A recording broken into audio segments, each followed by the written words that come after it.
Can Muslim be an Indian? Muslim zones, मुसलमानों के इलाके, क्या तुम्हें डर नहीं लगता? ऐसे कई सवाल हम पिछले कई सालों से सुनते आए हैं और ऐसे ही सवालों के कुछ जवाब इस किताब में भी हैं। किताब का नाम है contested homelands, politics of space and identity. इसकी राइटर नाजिमा परवीन हमारे साथ हैं। बहुत बहुत शुक्रिया आपका वक्त देने के लिए। बहुत बहुत शुक्रिया मुझे बुलाने के लिए।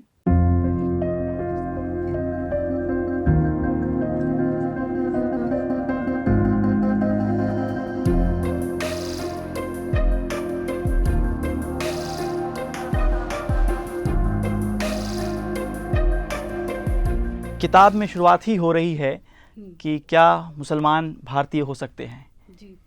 क्या है इसका मतलब, क्या है इस किताब में, ऐसा क्यों लिखा है? देखिए, ये जो सवाल है ये तो पिछले कई सालों से लगातार मुखर तौर पर हमारे सामने आता रहा है और मैं ये कहूँगी कि ये तो प्राइम टाइम क्वेश्चन है जो कि हर दिन रात 9 बजे अलग अलग चैनल्स पर अलग अलग अंदाज में अलग अलग तरीके से हमसे पूछा जाता है। हमसे नहीं, सभी से पूछा जाता है। ये सिर्फ मुसलमानों का सवाल नहीं है, शायद सभी से पूछा जाता है। तो मेरे इस सवाल को उठाने का जो ताल्लुक़ था वो इसको जानने का था कि आखिर ये सवाल इतना रेलिवेंट क्यों है, आखिर इसकी हिस्ट्री क्या है। क्योंकि ये सवाल एक मॉडर्न सवाल है और ये एक आधुनिक राज्य से जुड़ा हुआ सवाल है कि जिसमें जहाँ पर ये बात ये नहीं है कि आप यहाँ बिलोंग करते हैं या नहीं, बल्कि आप नागरिक हो सकते हैं या नहीं। तो आपको वो अधिकार जो मिले हैं वो मिलने चाहिए या नहीं। तो मेरी जो किताब है बेसिकली वो मुस्लिम इलाकों का एक स्टडी है। लेकिन मुस्लिम इलाकों की स्टडी करते वक्त जो ये शब्द है मुस्लिम इलाका, इसको मैंने जानने की कोशिश की कि आखिर इसकी हिस्ट्री क्या है। तो बजाय इसको एक्सेप्ट करने के कि जैसे ये हमेशा से वहाँ रहा है, मैंने इसको सवाल किया है, इस पर सवाल उठाने की कोशिश की है कि आखिर ये जो डिवीज़न है, कम्युनल डिवीज़न है मोहल्लों का या इलाकों का, कि हिंदू इलाका है, मुस्लिम इलाका है या मिक्स्ड एरिया है, ये कहाँ से आया है। तो इसकी एक हिस्ट्री मैंने जानने की कोशिश की है इस किताब में। तो एक चीज़ हम देखते हैं कि जो हमारा सोसाइटी है वो बहुत कास्ट डिवाइडेड सोसाइटी है।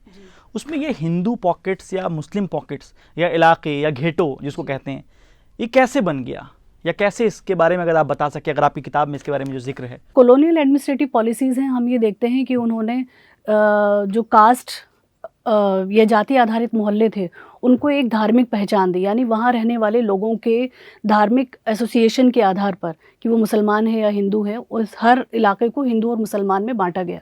तो हम ये देखते हैं कि जो कॉलोनियल पॉलिटिक्स है उसने 3 तरह की कैटेगरीज़ दी, हमें ऑफिशियल कैटेगरीज़ दी, हिंदू एरिया, मुस्लिम एरिया और मिक्स्ड एरिया। और बाद में जब आते आते हम देखते हैं कि 1940s में जो पॉलिटिक्स हुई है, जिस पॉलिटिक्स ने पार्टीशन की तरफ हमें ले गई, उस पॉलिटिक्स में भी वही जो आधार हैं, जो ऑफिशियल कैटेगरीज़ हैं, वही उसके आधार बने हैं।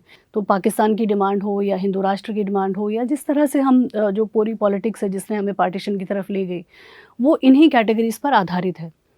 आपकी किताब के चैप्टर 3 में जिक्र है मिनी पाकिस्तान का। उसका जो आपने जो हेडलाइन टाइटल दिया है वो मिनी पाकिस्तान करके है। हम भी अपने बचपन से और लोग सुनते आए हैं, जो मुसलमानों का इलाका जिसमें मुसलमान मेजॉरिटी में होते हैं उसको मिनी पाकिस्तान बहुत लोग बुलाते हैं।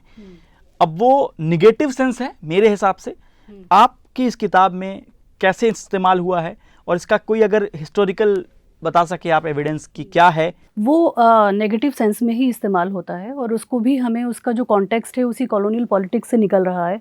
जो पाकिस्तान के बनने के बाद यानी पार्टीशन की जो रियलिटीज़ हैं, जो क्रूड रियलिटीज़ हैं, जिसमें कि हम देखते हैं कि पार्टीशन हुआ और उसमें इस तरह से डिवीज़न हुआ, तो उसके बाद ये जो शब्द है ये नया नहीं है, ये उसी कॉन्टेक्स्ट से निकल रहा है। मिनिएचर पाकिस्तान जो टर्मिनोलॉजी है ये उसको उस वक्त में कहा गया और उनको इसलिए कहा गया क्योंकि वो एक सिक्योरिटी कंसर्न के तौर पर उनको दिखाया गया कि ये पाकिस्तान बन गया है, यहाँ वो लोग रहते हैं जिनकी पाकिस्तानी मानसिकता है, यानी सेपरेटिस्ट मानसिकता है।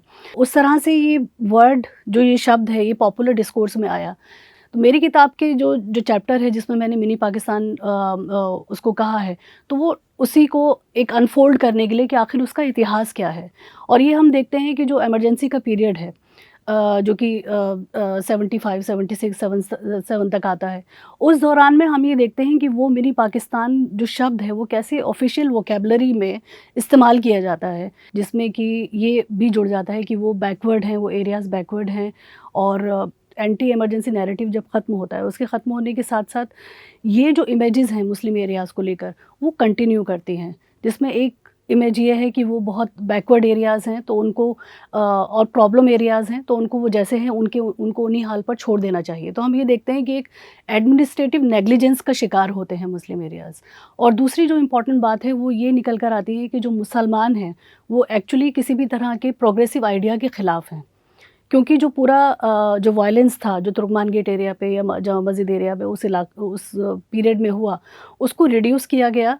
पॉपुलेशन कंट्रोल के जो कैंपेन पूरा चला उस दौरान में, उस पर उसको रिड्यूस कर दिया गया कि वो एक्चुअली जो वायलेंस था वो पॉपुलेशन कंट्रोल मेजर्स की वजह से था, जबकि ऐसा नहीं था। आप अपनी किताब में वायलेंस का जिक्र कर रही हैं। हम लोगों ने 2020 में दिल्ली में दंगा देखा, राइट देखा दिल्ली में, और जब मैं आपकी किताब पढ़ रहा था तो मुझे भी कुछ 1971 आई थिंक उसका एक मतलब उस टाइम भी राइट का जिक्र है और आज़ादी के बाद भी राइट का जिक्र है। क्या दिल्ली में पहले भी दंगे होते रहे हैं, या हमने जो 2020 में जो नई जनरेशन ने देखा वो क्या नई चीज़ थी या पहले भी होते रहे हैं? आपकी किताब में क्या उसके बारे में है?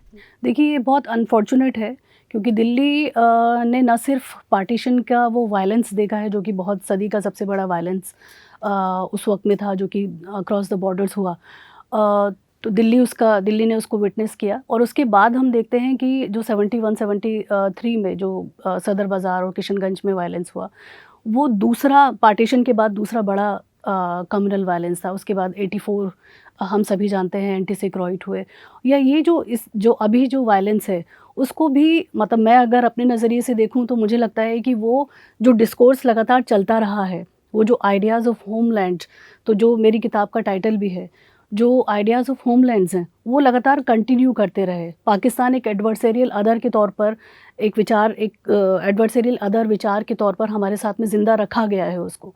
तो एक जो डिविसिव पॉलिटिक्स हमें मिली है विरासत में कॉलोनियलिज्म की, वो उसके लिए ज़िम्मेदार है। We are truthful, unafraid and independent because of you. Now you can help our reporting from the ground. Go to thequint.com, click Become a Member tab, choose a plan and pay. Because the truth is worth it.